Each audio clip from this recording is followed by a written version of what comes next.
Tensions rise as Donald Trump re-enters the Kashmir equation, with Pakistan publicly thanking him and U.S. officials for their role.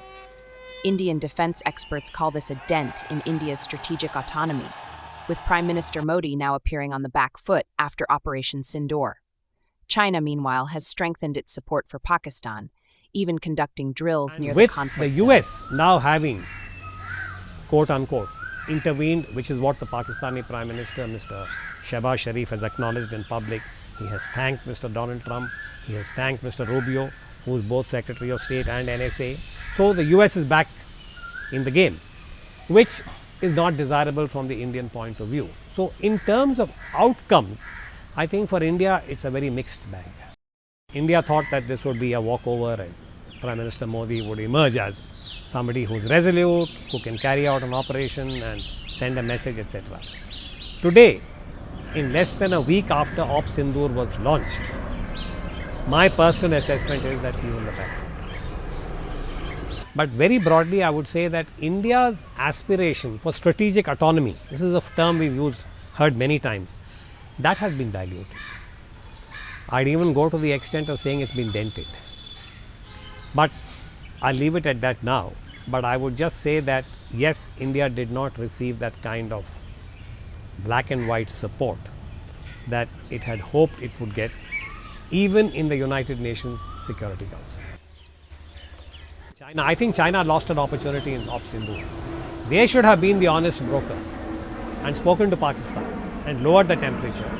And maybe Xi Jinping could have put out the first tweet. No, he doesn't tweet, but I'm just saying, this is my reading that, today I think the China-Pakistan relationship has become more stronger. Experts warn that the India-China relationship may slow further, as China's arms support to Pakistan fuels escalation. With growing pressure from all sides, India's geopolitical strategy faces a critical test. One is that I think the problem with Pakistan and terrorism has not gone away. It has not gone away the way India would like it to go. It is a very complex challenge. Number two, tactically there were lapses, which is why Pahalgam happened. I've spoken about this in the past, that there were intelligence lapses. Those should be objectively reviewed. Number three, our military preparedness has to be, again, reviewed very dispassionately.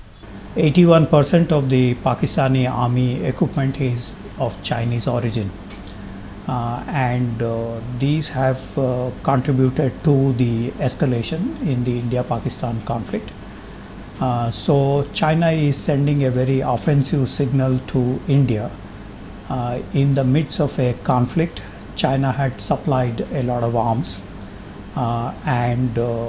so this is very offensive in nature. We would expect the India-China relations to slow down given the offensive posture that China took in the India-Pakistan conflict. We may possibly see also this is impacted on other aspects of bilateral relations. We have not had the de-escalation and de-induction of troops. And China also conducted drills coinciding with the India-Pakistan conflict in Xinjiang, Tibet areas, which is again indicative that China has taken a wrong decision at that time, and so the bilateral relations are expected to slow down.